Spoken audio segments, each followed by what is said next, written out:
I believe that it will become possible in the next 50 or 100 years to control the weather and climate artificially.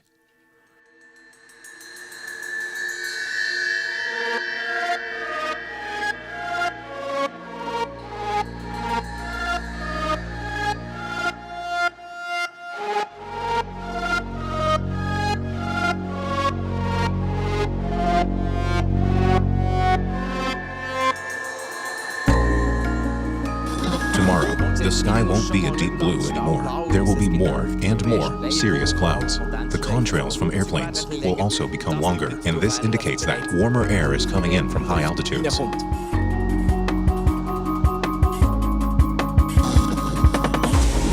This is about how we engineer the planet. It's about the fact, an uncomfortable fact, but it is a fact, that we have the technical ability to do this.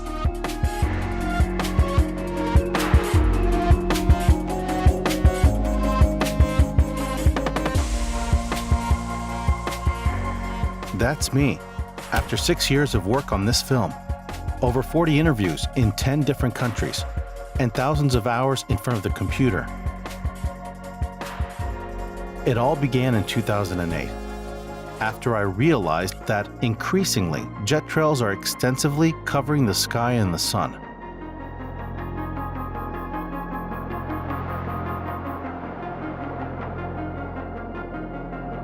This was new to me, and I had the feeling that something is wrong.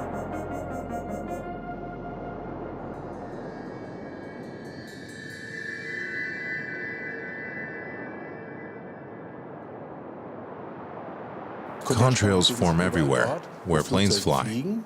And when a contrail was formed, it is moved sideways by the wind. First, they are very small, until they get wider. And sometimes there are situations where a big part of the sky is almost fully covered with contrails. Well, here we see how man-made cloud cover is being produced, which influences the climate.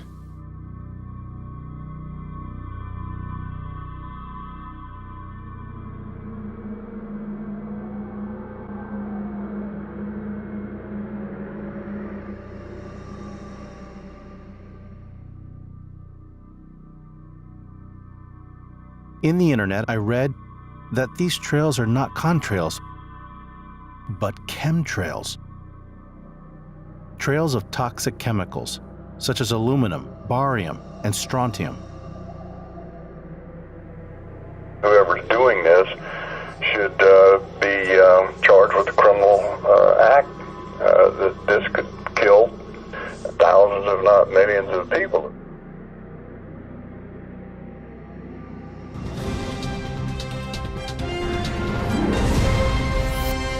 So the question being asked is the government spraying toxic chemicals into the skies all over the world to stop global warming? Well, they say the government is dumping chemicals on us to control or manipulate the weather. And these are literally crimes against humanity.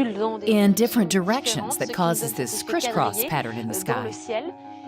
Are they passenger planes? Are they military planes? Or commercial flights that are leaving the trails? We don't know. It produces a cirrus, which finally blocks out a small part of the sunlight.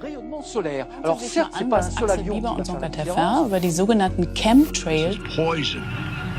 This is murder.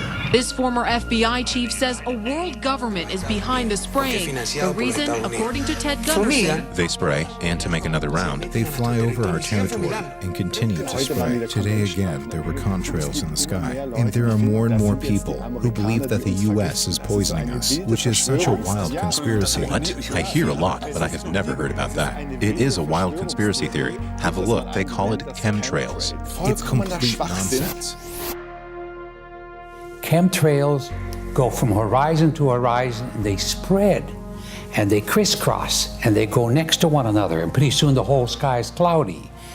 And we don't know who's doing it. We don't know what it is they're putting into the sky. We think it's aluminum, barium, and strontium, but we don't know for sure. No one talks. They can't do that in the sky above us without the provincial and the federal government being aware.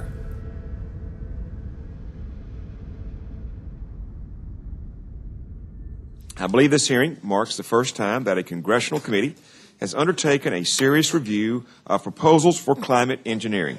That is not surprising because this is a very complex, controversial subject that has had little formal debate in the United States.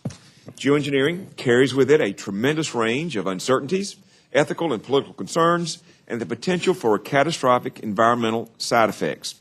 But we're faced with the stark reality that the climate is changing, and that therefore we should accept the possibility that certain climate engineering proposals may merit consideration.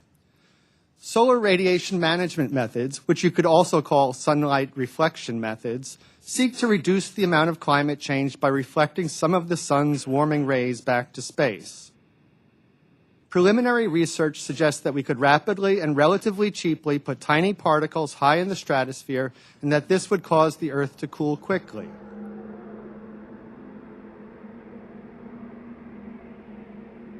We could start doing it with airplanes and then figure out cheaper ways to do it down the road, but the actual cost of doing it will probably be, a few $1 billion at most, which is tiny compared to the size of the U.S. budget. Wow. To save the climate with pollution? You have to first come up with this idea. But for chemtrail activists, this is not an idea anymore, but already a reality. My name is Dietrich Klinghardt. I am a doctor. I studied in Freiburg and wrote my dissertation on the autonomous nervous system. My main activity in the U.S., for what I am known, is my clinic that is specialized for detoxification. People from all over the world come to us with chronic diseases, and we have found that the fallout from the chemtrails is the most significant reason for the poisoning of the people and leads to a whole set of chronic diseases like autism and learning difficulties with kids, and with adults, the whole diseases of the nervous system, MS, ALS, Parkinson's, neuropathies, and all the degenerative diseases of the brain. The fact that the aluminum content in our nervous system has increased exponentially in the last years cannot be explained by the deodorant theory or the aluminum pots theory anymore, but can only be explained by the chemtrails.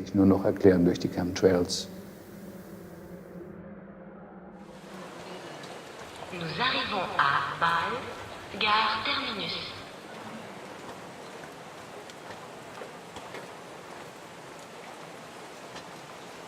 If I showed my face, I could get in trouble, because I don't know how far my airline is involved in this phenomenon. Officially, there is no duty to maintain secrecy, but we have actually something like a code saying that you don't talk about the things you see during a flight. It was on a summer morning in Scandinavia. We started with the nicest weather towards South Europe and back. The sky over Scandinavia was absolutely blue. And after takeoff towards west, we could see a big grid over the sea. And this grid was definitely not of natural origin. The wind direction was chosen the way that this grid would automatically, I suppose within 2 or 3 hours, have reached the town where we took off. And around this grid, everything was blue. It even attracted my colleague's attention, who asked himself, "What's that?" but then said, "Well, maybe some military experiments." I know that this is an issue for many years, even for centuries. And you see pictures from time to time. When I look at these pictures, I see normal contrails in the sky, which we see over and over in Switzerland. I remember there are many people who frequently see UFOs, although there hasn't been proof yet. And all the pictures I have seen from UFOs, I have to say, they remind me very much of a natural cloud formation, which I have already seen. And mostly, well, every time, it turns out to be a natural phenomenon, which is nice to look at, but finally is nothing more than nature. With this plane, the C-17 Globemaster, we could definitely see that substances were dispersed, that it sprayed. We figured that out while flying by, that close to the jet engines. Substances were brought out. And from this moment on, it was totally clear to me that the spraying is going on a large scale. Are we really being sprayed?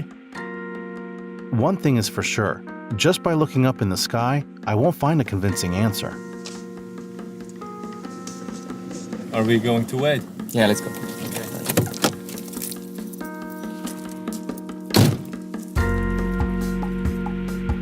We went to meet Henry Schurch, a pioneer in skydiving, founder from Swiss Boogie, and specialized in high-altitude flights. Henry Schurch, Swiss Boogie. Mr. Honka, welcome. How are you doing? Fine, and you? Do you want to see the plane? Yes, very much.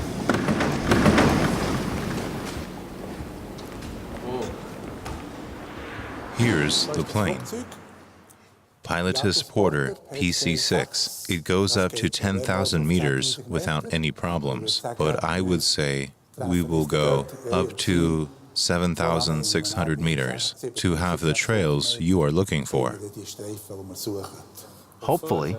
Then can we start to work? You can start to install everything, and when you are done, we can start to test. Fantastic. Thanks, Mr. Schurch. You are welcome.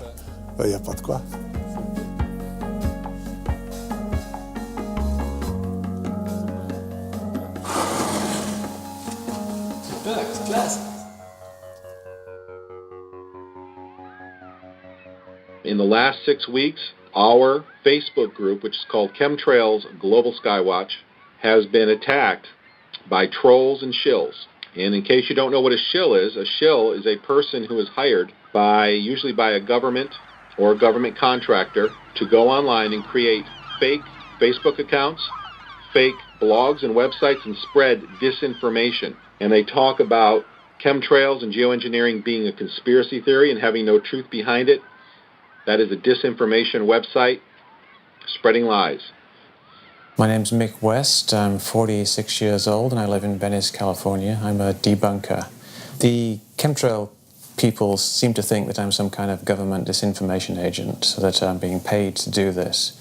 But really I'm just doing it because it's a hobby of mine. I started out just because I was interested in contrails. I'm actually retired. I made a reasonable amount of money in the video game industry. I part-owned a company called Neversoft, and we did the Tony Hawk series of video games. So we did very well there, and so I retired quite a few years ago, and I've just been having a lot of spare time since then, so I don't need the government to pay me. I'm just doing it because I find it fun and interesting. But I think it's becoming increasingly important to show that conspiracy theories are incorrect because they're getting in the way of dealing with real problems. There's real problems with climate change and pollution, but people aren't addressing them because they think the chemtrails are happening, and so it distracts away from real problems. So I think if I can show that chemtrails are not real, it will help more people move on and actually address these other problems.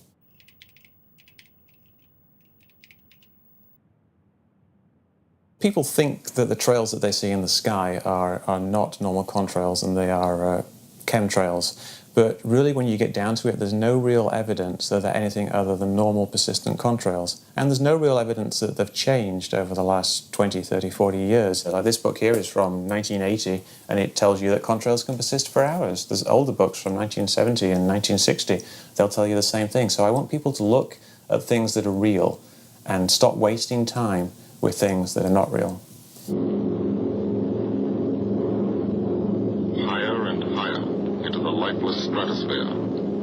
until the exhaust of the engines mixing with the cold, thin air condenses and streams the heavens with vapor trails. Contrails have been doing exactly the same thing since the 70s and before, and it wasn't at all unfamiliar back in the 70s. For example, in 1971, there was a congressional hearing on a new type of jet plane, and people's concerns were that it might increase contrail cover.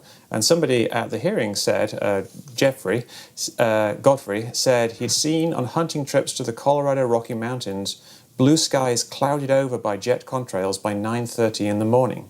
And this was in 1971. However, someone else on the committee, a Senator Allott, said he'd lived in Colorado all his life without ever seeing jet contrails form clouds. So it just shows that there's this completely different perception depending on whether you're actually paying attention or not.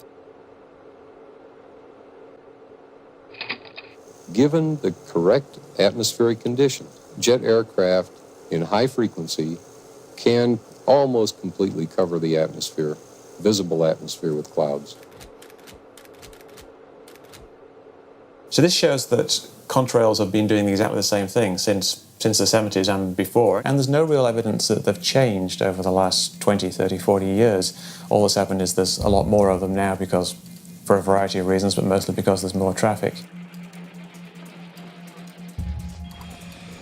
Flight traffic doubled in the last 15 years.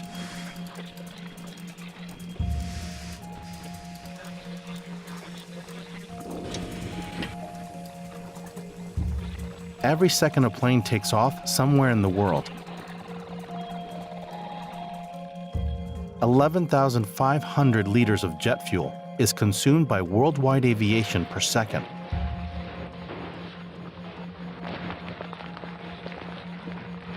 And in 20 years, flight traffic is expected to double again.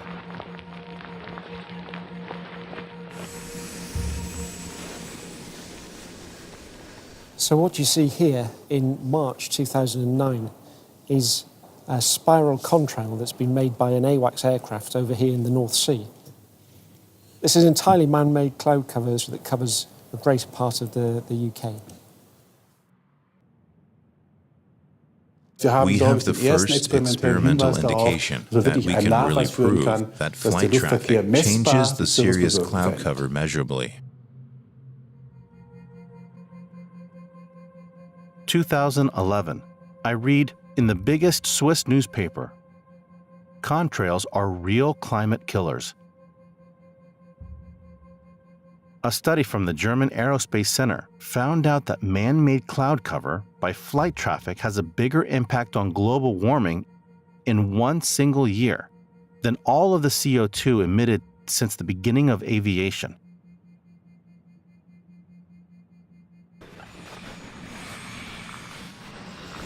Despite the double impact of flight traffic on our climate, flight traffic is not regulated globally in any climate treaty. Neither the CO2 emissions nor the man-made clouds by flight traffic. With the contrails, it is obvious. At the moment, flight traffic is just organized in a way that it produces a maximum of contrails. Higher altitude, as well as lower altitude flights, reduces the formation of contrails in both directions. One purpose of our research is to develop methods to control flight traffic in a way to minimize its current climate impact. And the idea is to avoid the formation of contrails. Therefore, you need to predict them, and for that reason, we developed a method. The method uses weather forecasts, general weather forecasts, and in these forecasts, it is calculated for the given flight traffic per single flights how contrails form. There are times and places on Earth where contrails cool.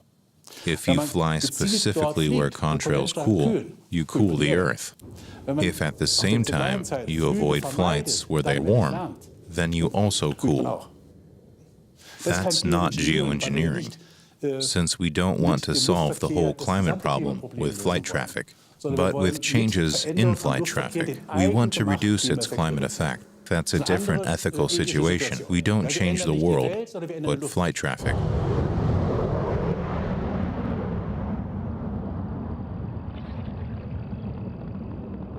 Not all planes which are flying form contrails.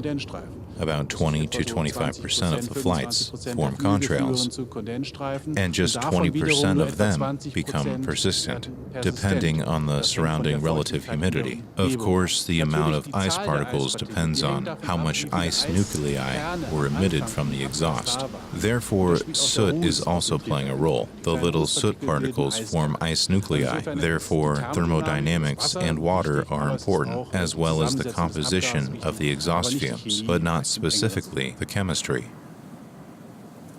If you look closely, you can see that the contrail, this particular contrail right here, initially formed, but it's very thin.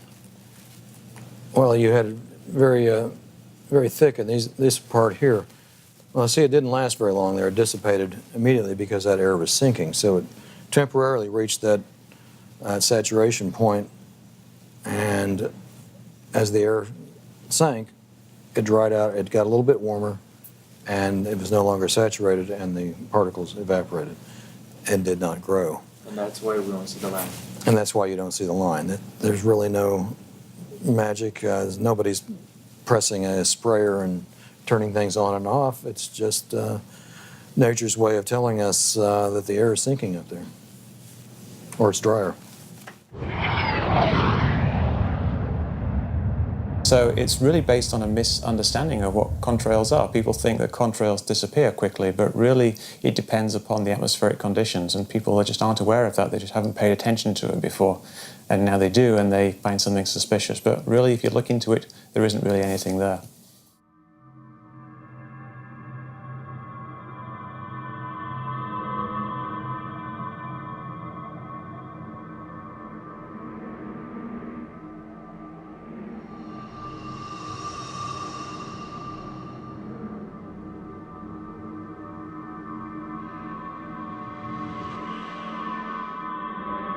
My name is Clifford Carnicum, and I'm acting as an independent researcher in this work. I worked 15 years for the federal government in 3 different agencies in technical fields, including Department of Defense, field called Geodesy, which is gravitational modeling, and also work in computers, sole proprietorship. And for the last 15 years of my life, I basically am an independent researcher acting in the public interest. This is why I'm doing the work. It's at one level, it's no simpler than if you knew that you had pollution. If you want to take this on the simplest argument, of which there are much more deeper and complex arguments, but if you wanted to take it at the simplest level possible and ask yourself, is it all right for you to have the deliberate and systematic introduction of massive amounts of pollution into your atmosphere without your consent and without proper disclosure? Is that acceptable to you? Is that acceptable to your children? John Brandt. Good morning, Mr. Brandt. Wow, this is Amanda from Virginia. Hi, how are you? Hi, I've been trying to get a hold of you for months now. You guys are covering up chemtrails. No, we are not covering up. We have no reason to cover up chemtrails. Of course, you have every reason to cover it up. Every reason. It's called losing your job. What reasons would that be? Oh, well, you personally, you would lose your job if you were to reveal anything to me, and it's probably unsafe for you to even be speaking about this, considering the types of individuals you work for. It's not unsafe. It is unsafe. There's no problem with us talking on, you're a citizen, you're making a complaint. Oh, Lord, have mercy on myself. It's a complaint in an area that we don't have authority to regulate. One of the main questions that we will face in dealing with this issue is whether or not there is full disclosure or not, whether or not it is intended that the public receives the information on this subject.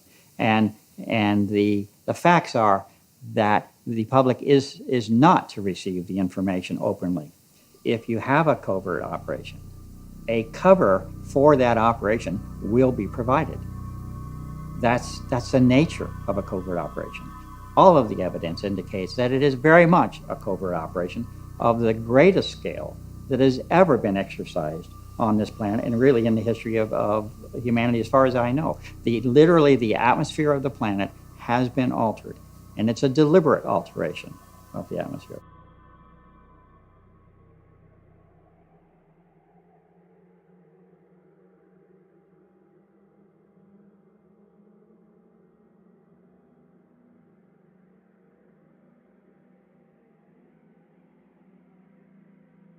This is a global operation, and it affects everybody and every living thing.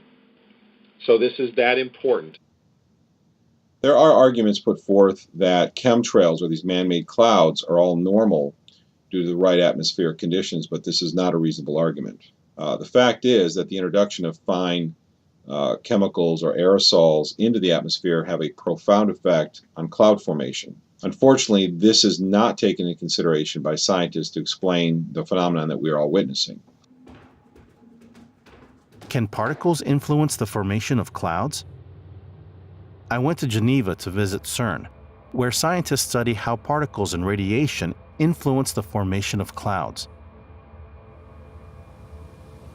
We assume that there are man-made effects influencing today's formation of clouds through humans' direct introduction of various particles into the atmosphere, and these particles then serving as condensation nuclei for the formation of clouds, which influence the climate. Because the properties of clouds, how long they persist, and how much sunlight they reflect, that changes, depending on how much additional man-made aerosols are put into the air.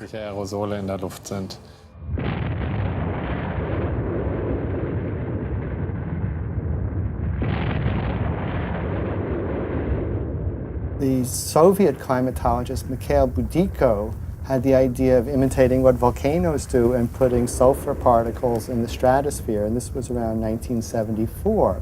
Then that was pretty much left on the table until the late 1980s, when Edward Teller and his colleagues started introducing various geoengineering ideas.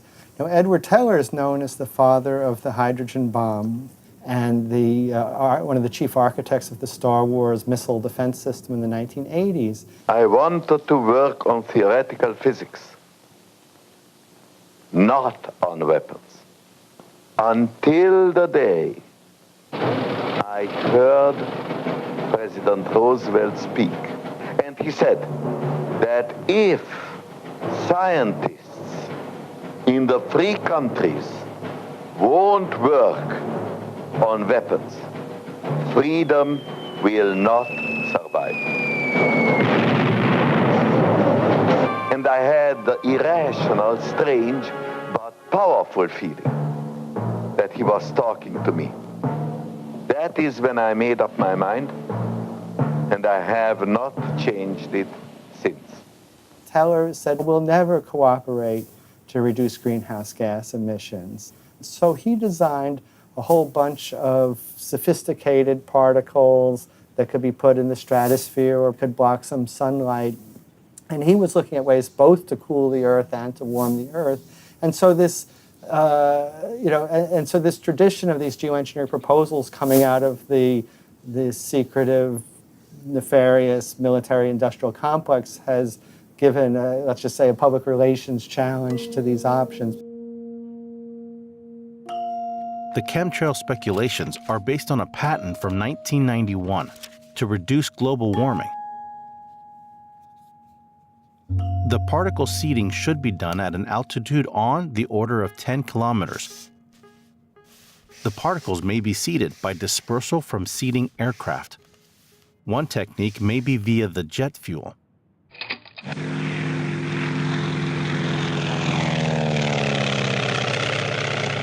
Mechanically, it's not so complicated. Step up here and I'll show you. See this little trigger here? That's a part of the pen we write with. When the trigger is pulled back, it opens a valve which permits chemicals to shoot out into the exhaust pipe. The exhaust pipe, being just about red hot, heats up the chemicals and makes the smoke you see from the ground.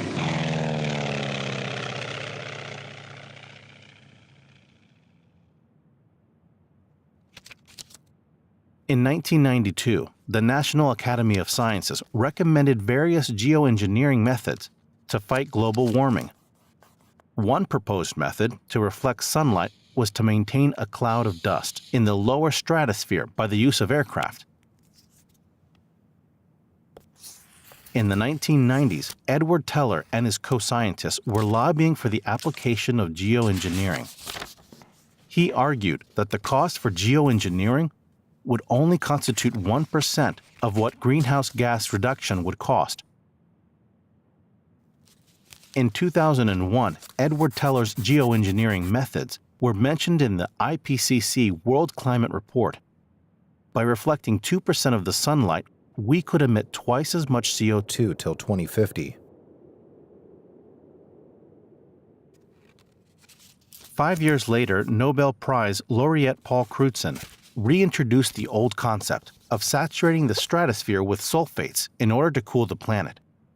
From then on, geoengineering was no longer a taboo in science. In 2009, the Royal Society published a report on geoengineering. The foreword states that if CO2 reductions achieve too little too late, then there will surely be pressure to consider a Plan B to counteract the climate effects of greenhouse gas emissions by geoengineering.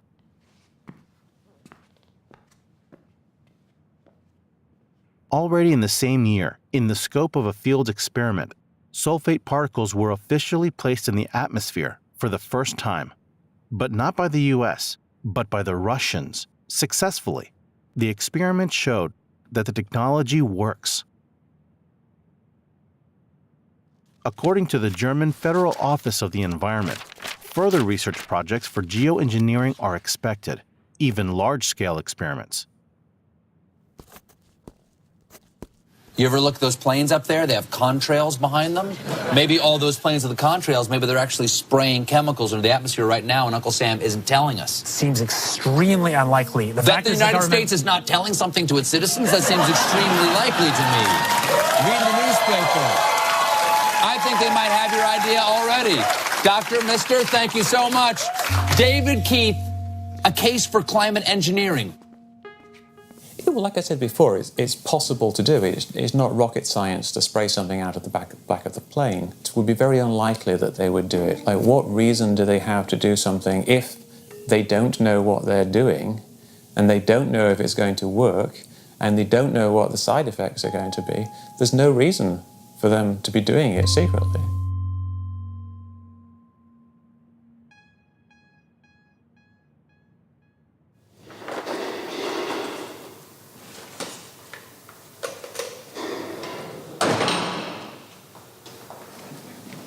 Hi. Hi, Eve.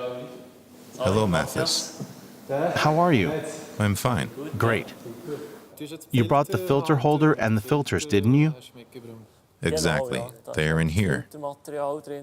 Here we have the two filters. One is the blind sample, and the other is the one which the air will pass through. Okay, no air will pass through this filter? Correct. This will also go all the way up. It will be placed in the plane and be flown, but no air will be passing through it to see what is really in the air. The filters are already mounted in the lab. We place them in the holders. In between here, they are hermetically sealed. The air will be absorbed here. Great. Then we have to put it right here. Exactly. The tube is cold resistant, down to minus 60 degrees. That shouldn't be a problem. Here's the pump that absorbs the air. And here is a flow meter that shows us exactly how large the air intake is. And here we have the energy supply, since we don't have a 230-volt plug in the plane. So I can put the plug into the inverter and link it to the car batteries, and then we'll be fine. Great. That looks good. Then I propose that we move the equipment aboard the plane.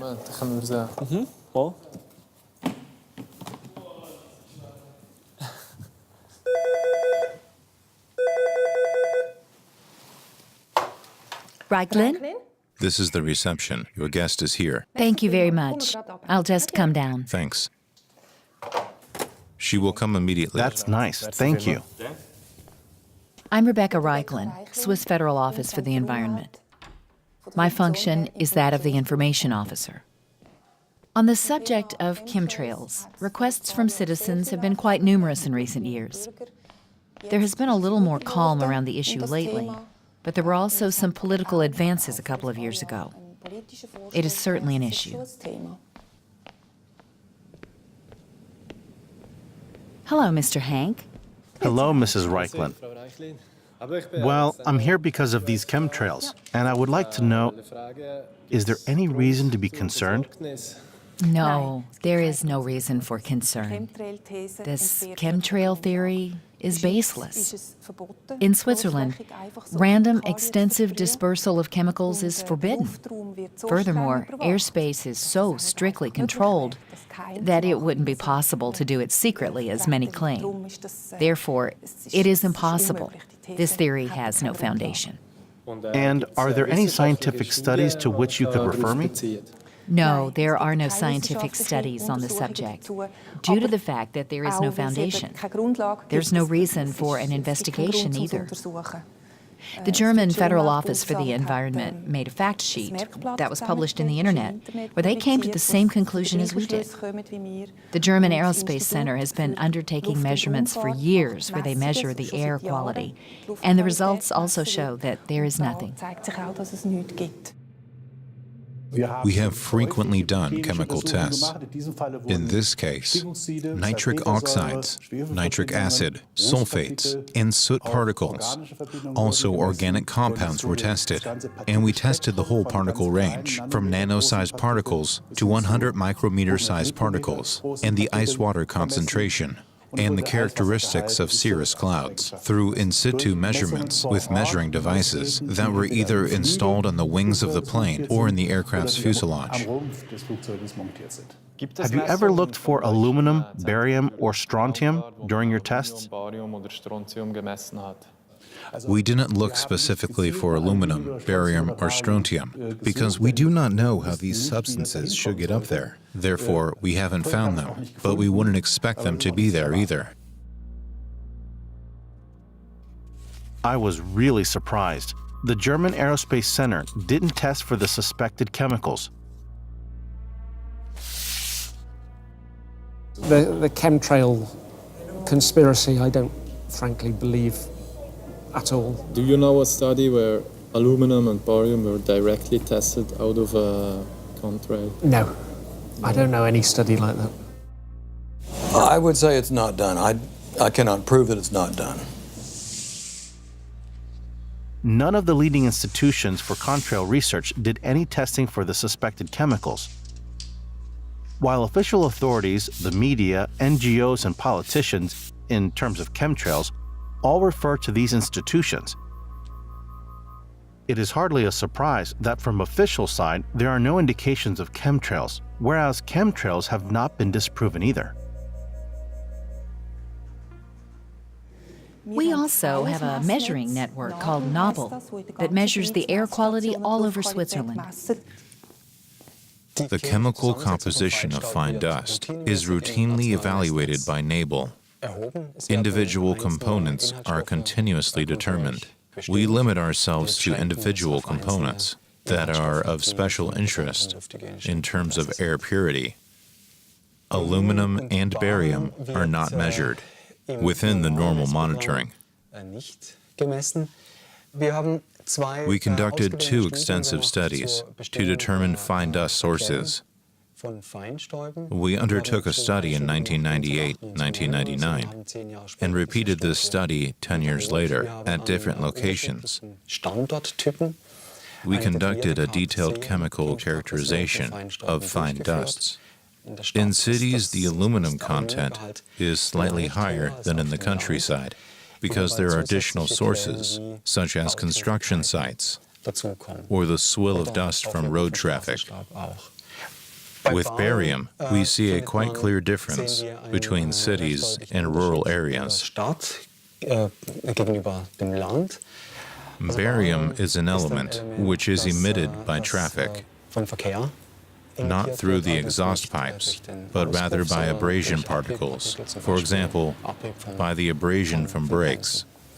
Barium concentrations are significantly higher along traffic routes than in other suburban or rural areas.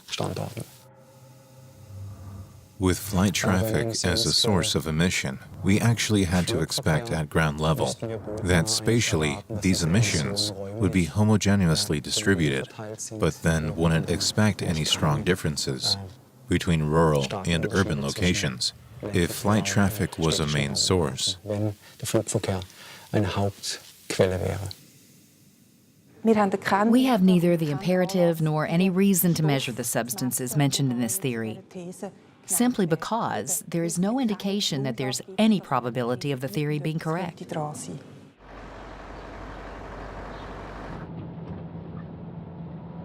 I visited several cities in Germany to do educational work on HARP and chemtrails, and finally, together with activists from saubererhimmel.de, we started a protest by putting a 16-square-meter banner posing the question, why Greenpeace is not active against depleted munition, HARP, and chemtrails. We have asked meteorologists and leading experts in these fields about chemtrails, and there was a consensus that they do not exist, that they are typical contrails. We didn't conduct our own measurements. We discussed it with experts, and there was a clear tendency that if there are new results or data, we are willing to consider them. It shouldn't be that the media, politicians, the military, and also environmental groups don't do their own investigation, but blindly trust scientists who do not test for the suspected chemicals. That doesn't make any sense.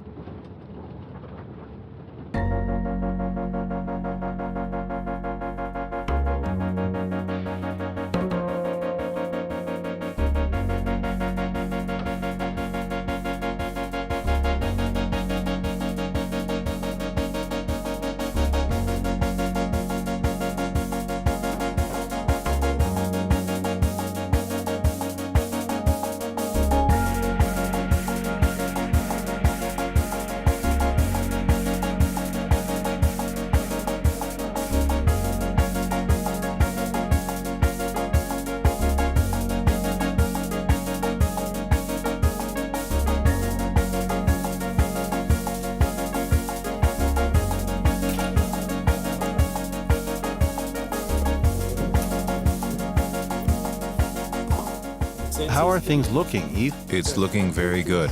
This filter is mounted. Cool. Yeah, it's fixed. And after the flight, we can easily dismantle it, put it into a bag, and then I can take it back to the lab, where we can analyze it. Perfect.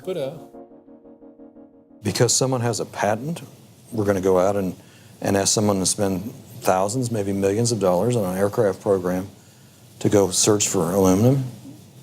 No, it just doesn't make any sense. I've interacted with chemtrail believers since about 1999, and I believe this coincided with an experiment we had in 1996 called Success. One of the things we were looking for was to fly through contrails to study the ice crystals formed in the contrails and see how they change with time as the contrail grows. We realized then that, yeah, there's a lot of spreading going on from these contrails. We weren't spraying anything. We were just flying these aircraft to do a study. And for this experiment that I mentioned, the oval contrail, that was, the plane went back and sampled its own contrail. You know, just ice crystals. It's not anything, and they found it just like cirrus clouds. So it was not a thing. It just so happened that the next year this chemtrail phenomenon just went ballistic. Maybe it went ballistic because the researchers in this project indeed found higher concentrations of aluminum in the contrails and in aircraft exhaust.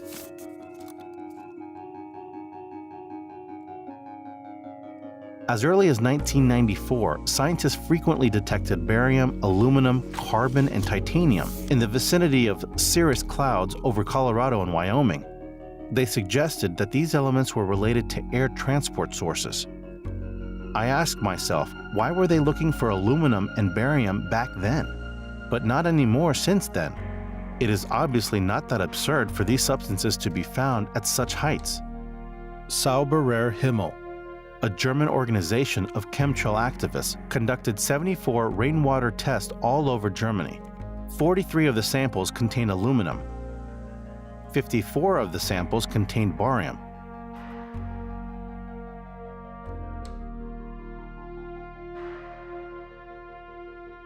For me, as a scientist, it is important to measure, and the only measurement that is relevant for me is the assessment of human beings. How can we show that all of us are being poisoned by aluminum and are being poisoned every day? So we experience difficulties, first in the USA. Many laboratories received letters from the FDA telling them not to test for aluminum anymore. This was already an indication. It happened 3 to 4 years ago. And then the aluminum, which we breathe in, is nano-sized, which means that these are tiny particles, which cannot be measured with ordinary laboratory methods. And therefore, we didn't realize the severity for a long time. Because of the limited laboratory methods, it didn't show up in hair analyses, or in blood or serum analyses, until we came across a new method called apheresis. Apheresis is a blood cleaning method whereby all the blood is led through a filter system, and all pollutants in the blood are filtered out. And when nano-sized particles get close to the filter, they contract and form lumps and can then be shown with ordinary measurement methods. Well, what we have found, we have sent over 200 patients overseas from the US, is that the aluminum content, namely the total physical stress from aluminum, is 100 times larger than from all other metals. Das mehr als das 100-fache höher ist als das von allen anderen Metallen.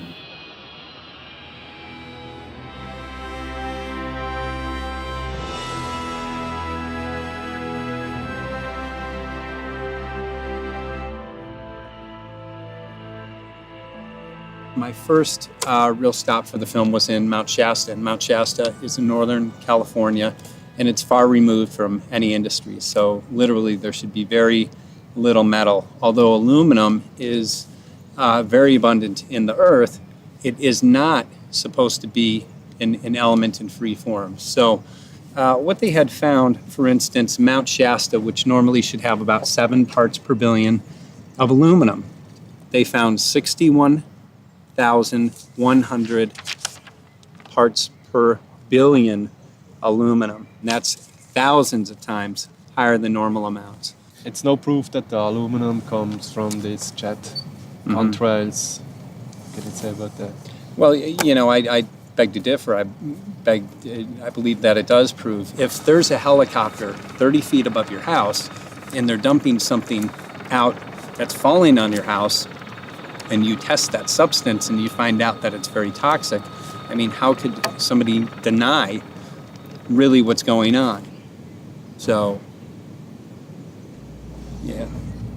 And if it didn't come from the aerosol spraying, where did it come from? So far, nobody has been able to prove that they've come from anywhere else. Well, what it looked like was just like cotton candy.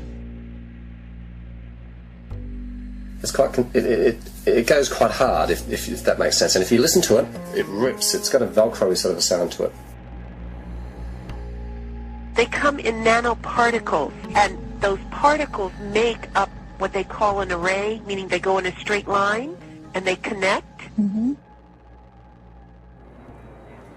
La Côte d'Azur, sun, beach, and holidays. But not for me. I followed up on a phone call from a French-Italian activist.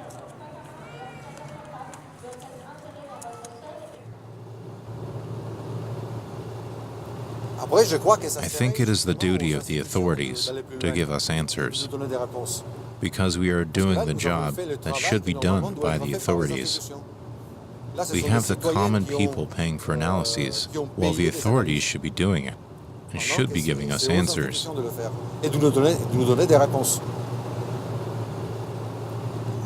So far we have analyses from the rain, from the soil, but how to make the link to the planes?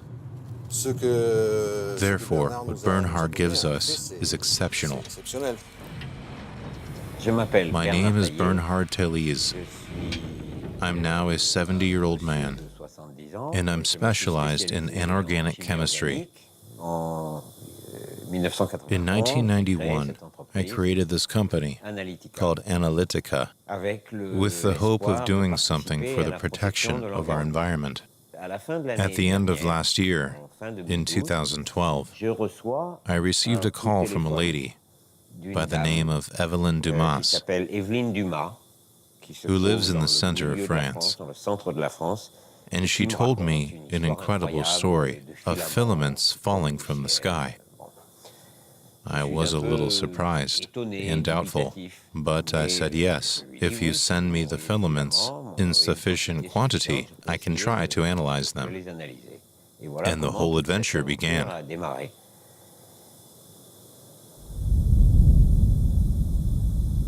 This is one of the first filament samples from Miss Dumas in the center of France. This is from the northeast of France, from a certain Mrs. Duclaude, with whom Mrs. Dumas communicated over the internet.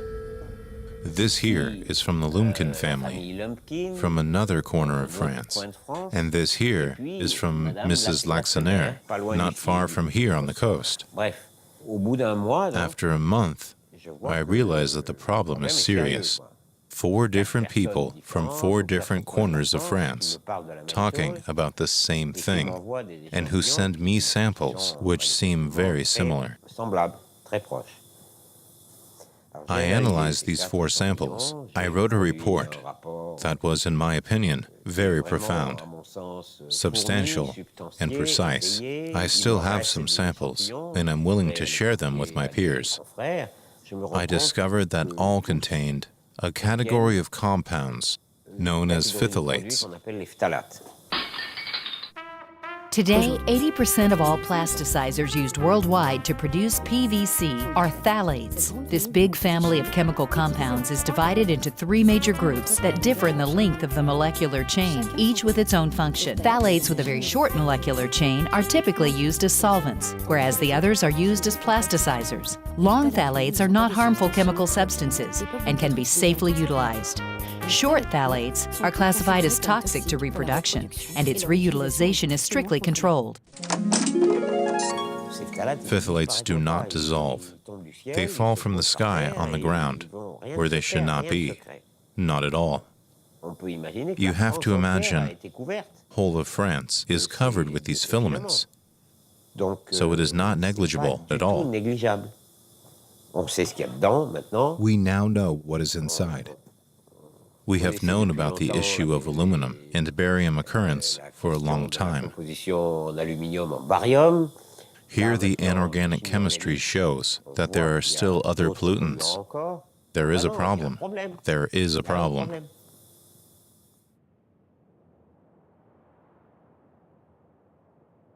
The actual work is much more serious than we'd like to admit, because it indicates that the general population is subject to this. There are a host of serious health issues that are implicated most directly with the research. And the research is indicating an exact match and correspondence between the nature of the physical materials I'm speaking of, in particular the filament material that I spoke of earlier, an exact match between that environmental type sample and samples which come from the human body as well as cultures. The agents that I'm seeing, unfortunately, have literally created a condition that is being classified as a new condition of ill health. The term is of Morgellons is used for it. My name is Roswitha, and I live here at Lake Constance. And I have come down with Morgellons for 1.5 years. It starts with tingling and itching of the body, and after a while you can see that out of the fingers, for example, or out of other parts of the body, the fibers are coming out of the skin, plastic fibers. It's terrifying when you see that. you don't know what it's all about and how it works, and you feel totally sick.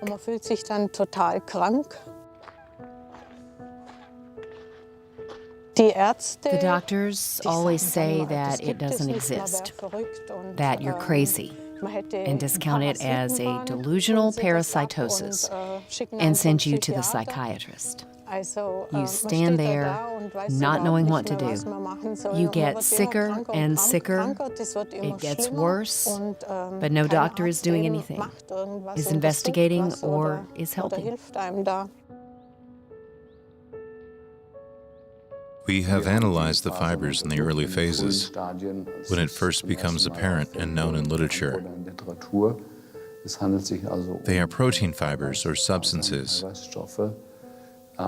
Earlier it was assumed that they were parasites, but we didn't find any DNA in them, a sign that it is something organic.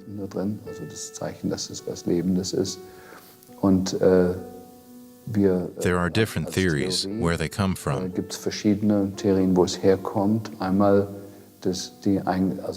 The fallout from the chemtrails consists of plastic nanoparticles, which are coated with aluminum, titanium, and barium. We know this because we had it analyzed in a nanolab. Every environmental authority could spend their money on that and make the identical assessment for about 10,000 euros. We suppose that the inhaled plastic particles are the cause of the Morgellons disease.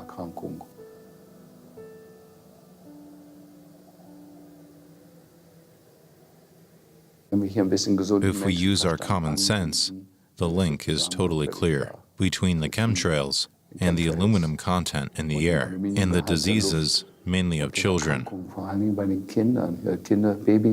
When babies are born, they do not have a blood-brain barrier, any protection. The inhaled aluminum ends up directly in the brain and is one of the main reasons for the whole neurological problems we see with kids. The number of children with neurological problems is rising exponentially in a clear correlation with the spraying in the sky. There is a lot of circumstantial evidence, but it would be relatively cheap if any government agency just flew behind the planes and collected the air. But so far, it is left to individuals like us to spend their own resources on providing the evidence, and that's a scandal. We do not have the slightest indications that chemtrails are real. There are only statements based on fantasy, and there's no point in following up on such statements. Putting all speculations aside, I finally wanted a convincing answer.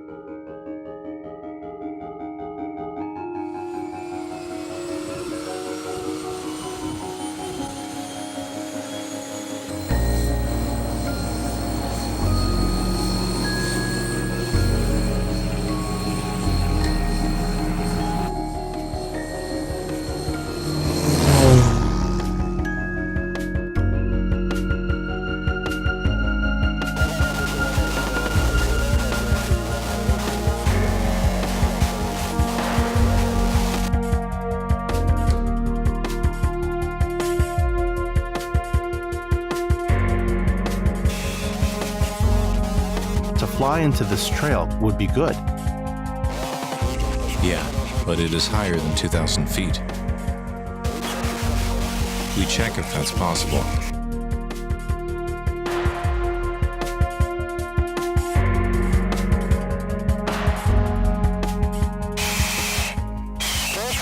Can you hear me back there? Do you feel comfortable?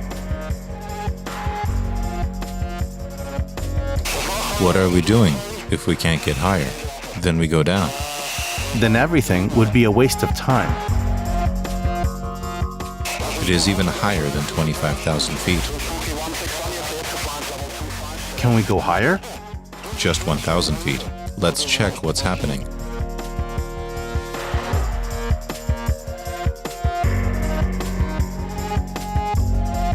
Here is nothing. We have to take a decision.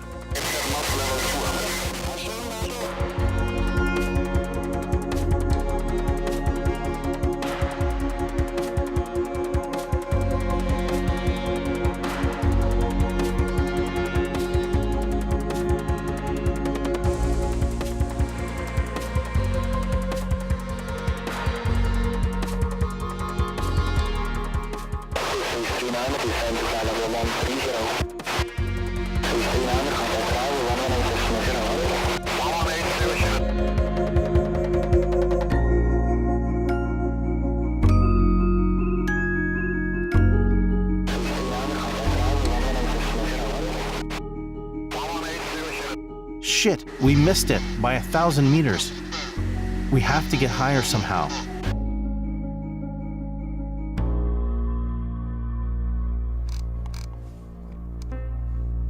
Spraying chemicals into the atmosphere could lead to drought, to floods, to ozone depletion, to vanishing blue skies and less solar power, to environmental consequences, and to the military use of the technology. But it might also save the planet. The Princeton mathematician Johnny von Neumann, in an article called Can We Survive Technology, wrote that climate control through managing solar radiation was not necessarily a rational undertaking. In his opinion, climate control could alter the entire globe, shatter the existing political order, merge each nation's affairs with those of every other, and lend itself to forms of warfare as yet unimagined. He compared climate control to the threat of nuclear proliferation. But if a powerful country decides our national interest is at stake and it's an existential issue for our country, so we need to do this, so we're going to do this. Our war on terror begins with Al-Qaeda, but it does not end there. We saw the United States do that in the invasion of Iraq, where you had the whole UN framework with weapons inspections, and then one country says, well, look, we think it's a national threat, we're going to go do this, regardless of what this international agreement says. And I think the same problem will arise again with these geoengineering options.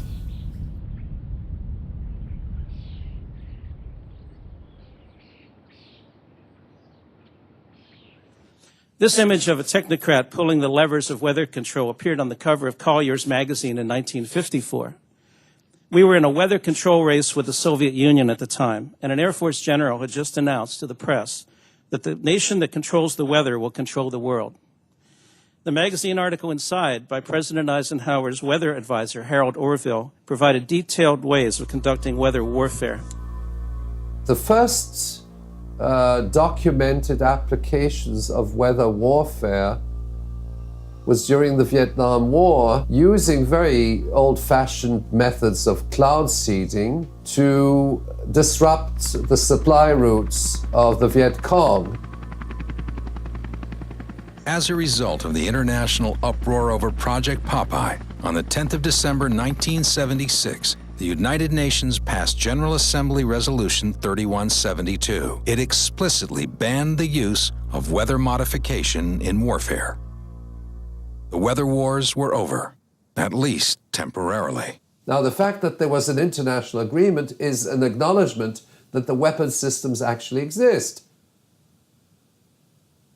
The US Air Force, in a document entitled Owning the Weather in 2025, states in no uncertain terms, in 2025, US aerospace forces can own the weather. Weather modification offers the warfighter a wide range of possible options to defeat or coerce an adversary. The intervention could be designed to modify the weather in a number of ways, such as influencing clouds and precipitation, storm intensity, climate, space, or fog. With few exceptions, they involve infusing either energy or chemicals into the meteorological process in the right way, at the right place and time. So we know that nuclear weapons exist. We are informed as to the destructive capabilities of nuclear weapons. But when the issue of environmental modification techniques is raised, public opinion is totally unaware that these weapon systems actually exist. They don't know that they exist. Okay, and they're not being discussed. They're not being discussed in the universities. They're not being discussed by the media, and the extent to which they can actually undermine human life on planet Earth is not addressed. We now have HAARP, and HAARP has the capabilities of modifying selectively weather patterns in different parts of the world, floods, hurricanes, earthquakes, and so on. Again, no actual evidence in the public domain of these techniques having been used against an enemy or either for defensive or offensive purposes.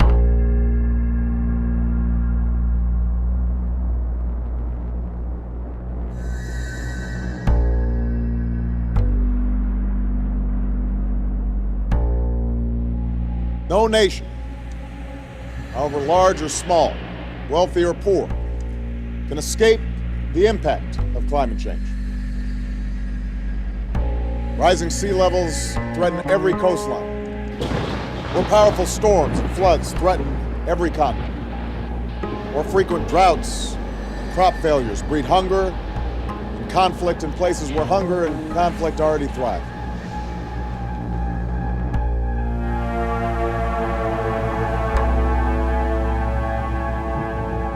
The security and stability of each nation and all peoples, our prosperity, our health, and our safety are in jeopardy. Each time the climate change conferences meet, there is a refusal on the part of climate specialists and scientists to actually address the issue of climatic modification and the use of climate for military use.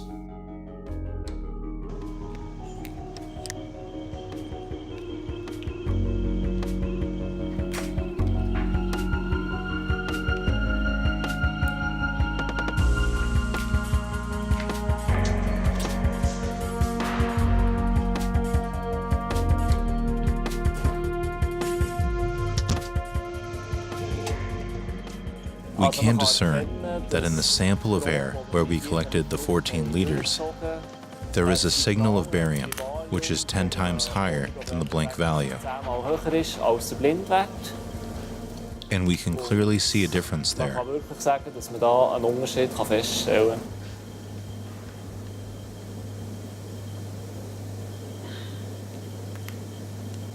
In the 14 liters of air, we detected 8 micrograms, which was in that filter. And if you calculate that, then you are approximately at 5 micrograms per cubic meter.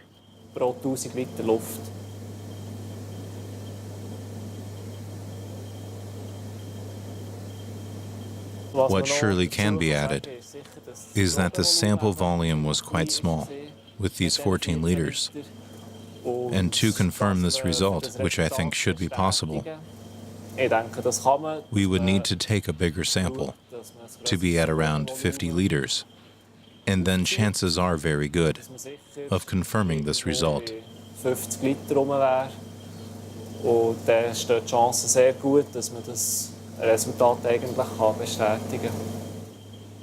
Finding barium despite such a small sample, even in this low concentration, surprised me, because barium does not naturally occur in this altitude.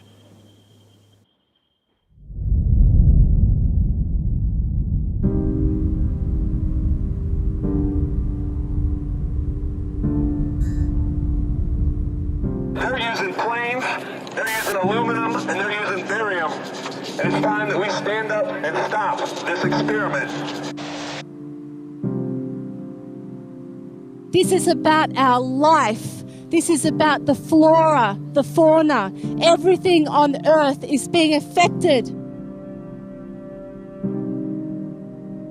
When are we going to wake up and actually understand that we are all one? Please inform yourself about what is happening to our children and our future. This is your planet too. All of those who don't believe, all of those who are critical of this issue, understand that there's a whole growing army of us out there, and we are attempting to warn the public.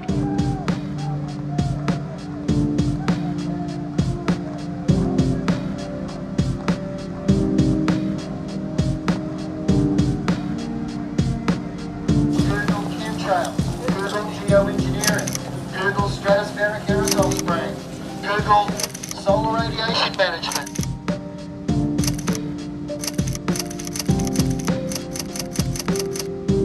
So let's save mankind. Let's save this planet before it is too late. This needs to stop.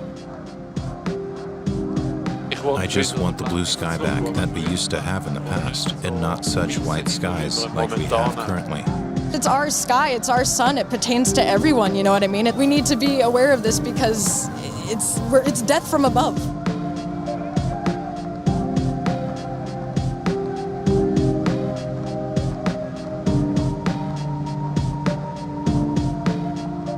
Hopefully we'll be able to raise awareness of the chemtrails just that little bit more. And we are human race that requires the sun, requires the earth, requires water, and requires air for survival.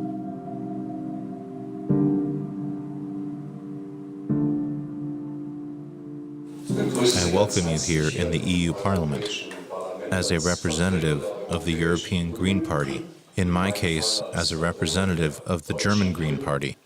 With nuclear energy, with GM food, with geoengineering, they hope to save this planet. I think it always depends on an active civil society to reveal these things, to collect information, to warn of the dangers, to force governments to deal with this in honesty. And this experiment that has already been started, it is not that we only talk about research. Rather, it is already in use. The sky here is already being treated in a certain way. And therefore I'm very glad that you are all here to deal with those impacts, with the consequences of geoengineering, with climate control, and with the prospect of handling climate change with geoengineering, that they could reduce the CO2 concentration, or that they could stop the acidification of the oceans.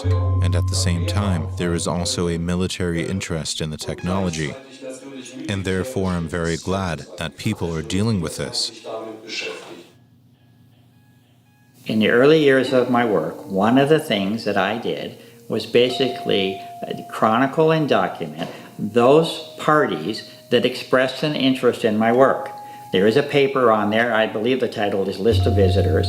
It took place over a period of several months. It took place before certain security measures and firewalls have been put in place since then to basically protect that flow of information. There is a clear, documented interest at the highest level of government, congressional, on down, Pentagon, on down through all defense contractors, all health organizations, as well as media organizations, that they do and have demonstrated interest in the work, a rather serious interest in the work, it appears. The contradiction is that if any or all of these same entities are approached in a public fashion to address the issue, then there is no issue, is what we hear, and that everything is perfectly normal. And there is no interest, and there is no attention that needs to be devoted to the subject.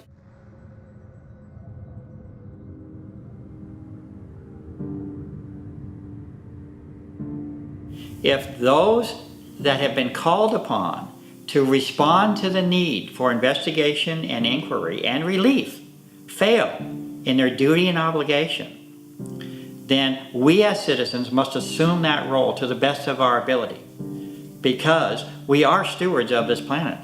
We don't own this planet. We must care for this planet.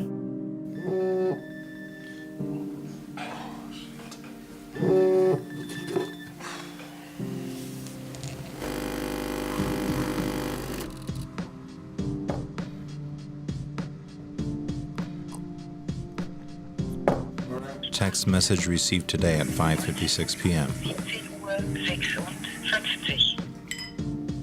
Matt, here it is. I just want to tell you that we got the permission to fly at any altitude.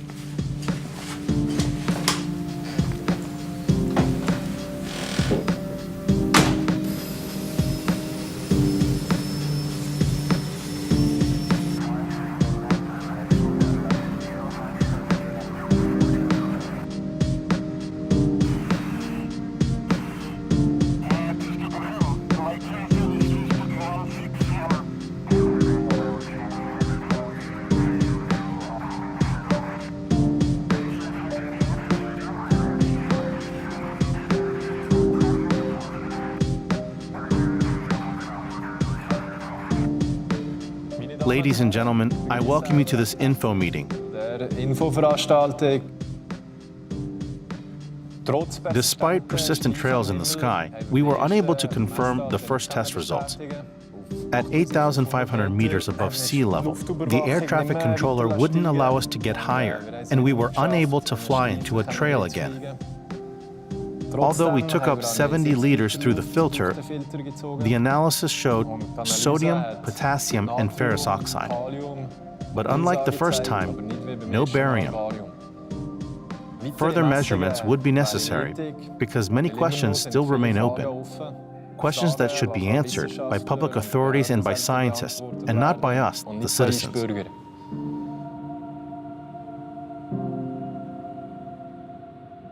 What we know is that the phenomenon is real, and the question is, do we still want a man-made covered sky on allegedly sunny days? As for myself, not for a moment more. Therefore, I think it is time for an official and independent scientific investigation.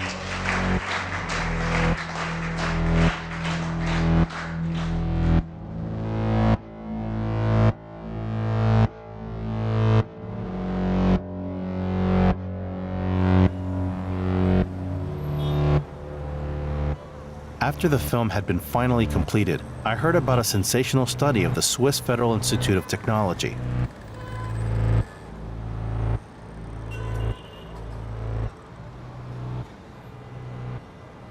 My name is Ulrich Lohmann. I'm a professor for atmospheric physics here at the Swiss Federal Institute of Technology, and my special field is clouds. We know that flight traffic is growing by about 5%, and because flight traffic increases, it is also important to perform measurements of aircraft engine exhaust. We know that aircraft engine exhausts contain soot and particulate matter, but we actually wanted to know the chemical composition, and such measurements are very rare. 2 years ago, we had the possibility to measure aircraft engine exhaust at Zurich Airport, together with the Federal Office of Civil Aviation. And there, we could basically measure the chemical composition of aircraft engine exhaust from certain turbines. And what we found were mainly soot particulates, pure carbon that is also emitted by cars. But we also found metals. In the aircraft engine exhaust, we detected 16 different metals. Among others, we also found aluminum and barium. And as I said, they come from the kerosene, from engine lubricant oil, and aluminum can also come from the turbines.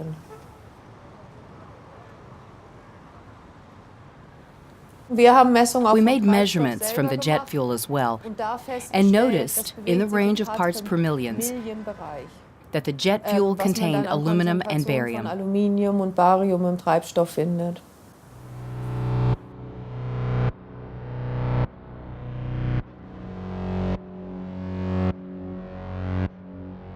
Aluminum and barium in the jet fuel? For over 10 years, this was, according to scientists, entirely impossible and absurd. And now it seems that these toxic substances are really dispersed into the atmosphere without any regulations. With the rise in air traffic, these substances will increasingly affect the environment and our health, unless public authorities will finally act in the public interest to stop this pollution for the benefit of life on planet Earth.